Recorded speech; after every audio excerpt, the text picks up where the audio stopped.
Let me tell you, as somebody who has presented my fair share of arguments in court, the case against Donald Trump and Mike Pence is open and shut.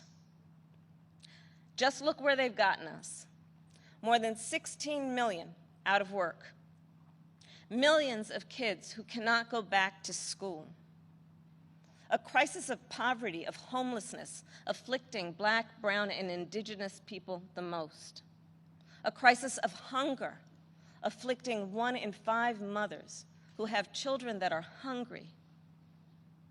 And tragically, more than 165,000 lives that have been cut short. Many with loved ones who never got the chance to say goodbye. It didn't have to be this way. 6 years ago, in fact, we had a different health crisis. It was called Ebola. And we all remember that pandemic. But you know what happened then? Barack Obama and Joe Biden did their job.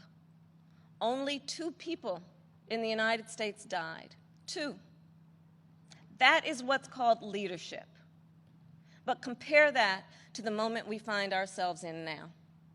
When other countries are following the science, Trump pushed miracle cures he saw on Fox News.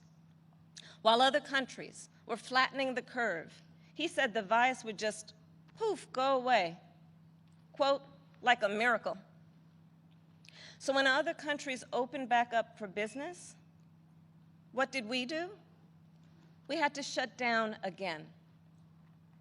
This virus has impacted almost every country. But there's a reason it has hit America worse than any other advanced nation.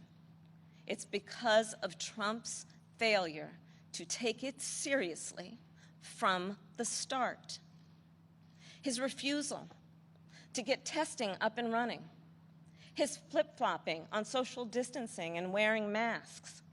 His delusional belief that he knows better than the experts.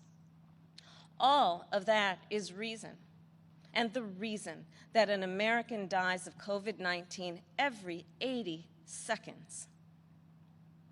It's why countless businesses have had to shut their doors for good.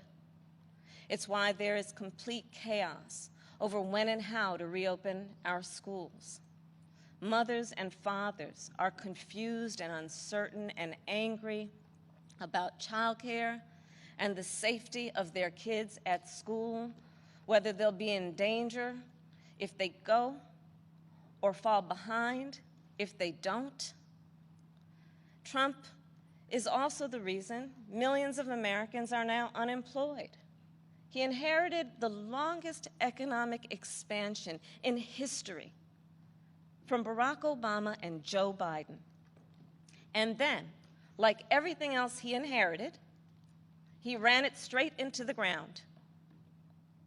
Because of Trump's failures of leadership, our economy has taken one of the biggest hits out of all the major industrialized nations, with an unemployment rate that has tripled as of today. This is what happens when we elect a guy who just isn't up for the job. Our country ends up in tatters, and so does our reputation around the world. But let's be clear, this election isn't just about defeating Donald Trump or Mike Pence. It's about building this country back better. And that's exactly what Joe and I will do.